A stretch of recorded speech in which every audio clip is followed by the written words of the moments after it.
Are you guys stuck on Rangkus' second phase where he shoots fire everywhere? Well, here's a bunch of quick tips to help you guys beat him. Use any water consumables against him. What will help you guys a lot is water enhancer on your weapon to slow him down. I recommend using the dual wield weapon with the skills Ruthless and Whirlwind. All the small hits stack up quick to freeze him because of water enhancer. Now, while I didn't have this consumable, I did have water throwables, and I suggest you guys use other water consumables at the end of the fight, so you make sure you get his moveset down and then just drain his health at the end. If you don't have water enhancer, another way to go about this fight is using the greatsword, and while you hold your heavy attack button, press the block button to use the skill called Ghost Arm. It's a pretty cool skill. You can save yourself if you mess up your attack timing and block even though you're charging your weapon.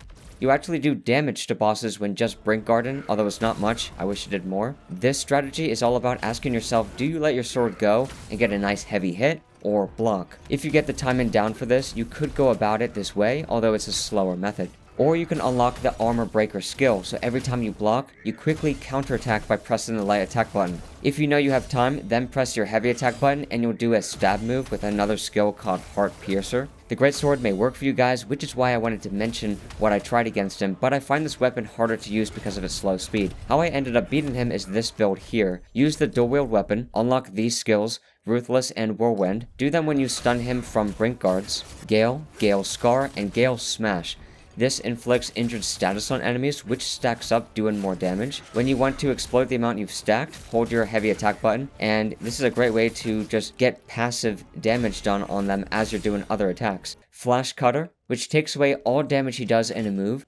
You guys may like using this for moves you have trouble with and maybe his fire phase. There's a little wind up to this, so be careful. In the end, I unlearned this skill and just put my points into Ruthless, but see what works for you. And that's what I did for weapon skills. I just did some, but I made sure they were fully upgraded. What will help you guys beat bosses as well is doing the reflection skill, which will stun bosses and you can get more hits in. This will definitely speed up fights and beat bosses faster if you get the timing down though. That's the trick. So just to clarify, this is different than a brink guard. Reflection is more of a high risk, high reward skill. To make this easier though for you guys, you really want to unlock Reflection Swift, which is right under it. For the timing, block and press your heavy attack button right before the enemy hits you.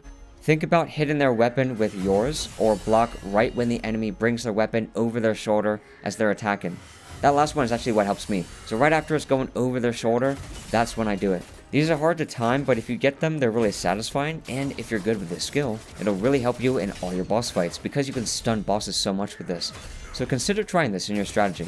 So I wanted to give you guys all those tips there on different strategies you could use for this guy, but for me, I did the dual wield sword. It would have been even better if I had water enhancer, so make sure you guys use that, and I think you'll find even more success than I did. But let's get into his moves now. So this stomp is hard to time, but just block once you hear the sound cue that happens right before he stomps. So don't think about it visually, think about the audio. As soon as you hear the sound cue, that's when you block. At half health, he enters his second phase.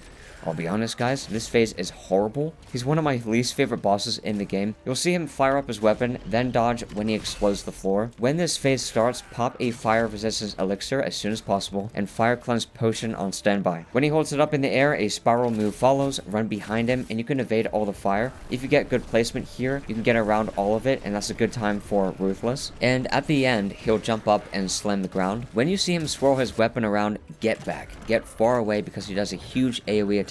Whenever he fires his weapon at you, he loses a lot of stamina, so you could keep your distance, continue to block them, and then get in close when it gets low. Something that hurt me a lot, which I want you guys to watch out for, is when he rappelled away, he quickly burns the ground, then slams the ground, so always watch out for him doing this in his second phase. Dodging all of this creates a big opener for you, so try to get that down. His counterattack move is very quick when he stabs his weapon at you, but you have time to just dodge back if needed. At this point in my fight, I empty all my water throwables, and it does a great job draining his health. Late fight, he'll shoot fire arrows, so make sure to dodge them. Unfortunately, I get hit, and when he does a little step back and flicks his gun down, that's the start of this awful move that he saves for endgame, where he just runs at you, shoots arrows, followed by a grab move. I suggest a mixture of running away and dodging the arrows, but it's the grab move that's the real problem because it's much more delayed than usual. So I just want you guys to think about one thing here. Wait to dodge until you hear the sound cue. He holds it much longer.